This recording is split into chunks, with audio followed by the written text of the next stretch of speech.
हिंदू धर्म में चारों युगों चतुर्युग का महत्व है, जिन्हें सत्ययुग, त्रेतायुग, द्वापर युग और कलयुग के रूप में जाना जाता है।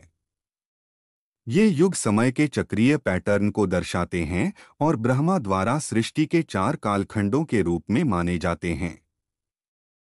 हर युग का विशिष्ट गुण और उसका समयकाल होता है। आइए इन चारों युगों के बारे में विस्तार से जानते हैं। नंबर 1, सतयुग है। इस युग का समयकाल 17,28,000 वर्षों का होता है। इसके गुण सतयुग को कृतयुग भी कहा जाता है। इसमें सत्य और धर्म की पूर्ण प्रतिष्ठा होती है।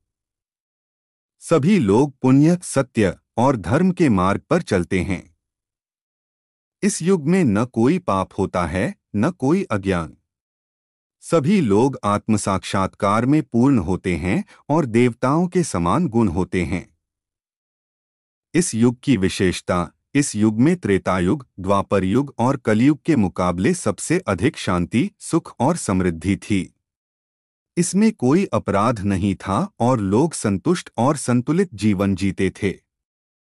नंबर 2, त्रेतायुग। इस युग का समयकाल 12,96,000 वर्षों का होता है। इस युग का गुण, इस युग में धर्म और सत्य में कुछ कमी आ जाती है, लेकिन फिर भी यह युग काफी ऊंचे नैतिक और धार्मिक आदर्शों से परिपूर्ण होता है।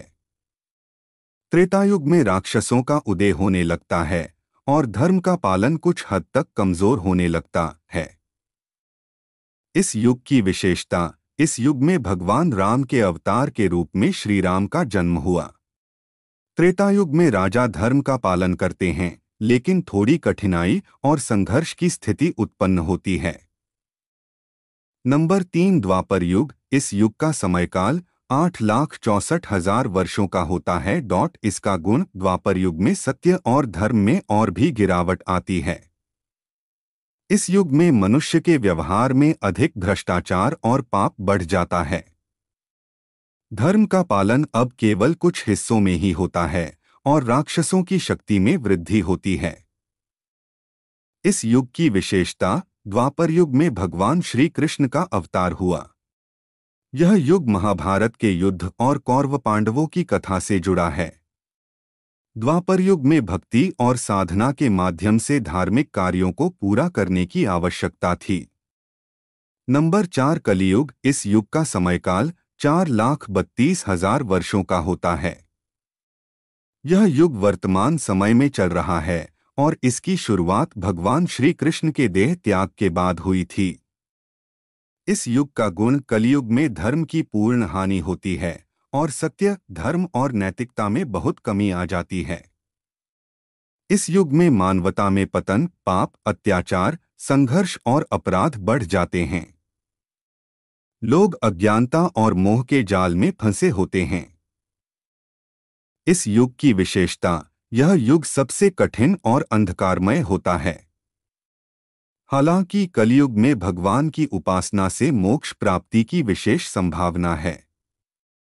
विशेष रूप से सत्संग, धार्मिक सभा, कीर्तन, भक्तिगान और 1000 नामों का जप के माध्यम से भक्त भगवान के समीप पहुंच सकते हैं। चतुर्युग का चक्रीय क्रम। इन चारों युगों के चक्रीय क्रम में हर युग के बाद अगला युग आता है और फिर से सतयुग की शुरुआत होती है।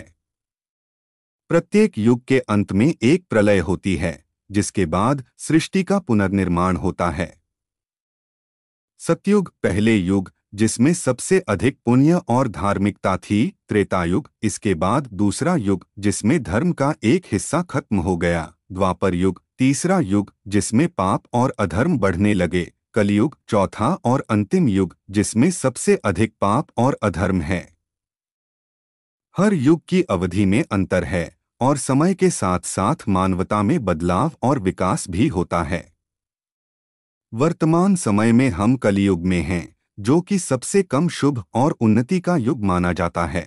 ऐसी जानकारी पाने के लिए हमारे चैनल को सब्सक्राइब करें, जिससे हम आपके बीच इस तरह की वीडियो लाते रहे।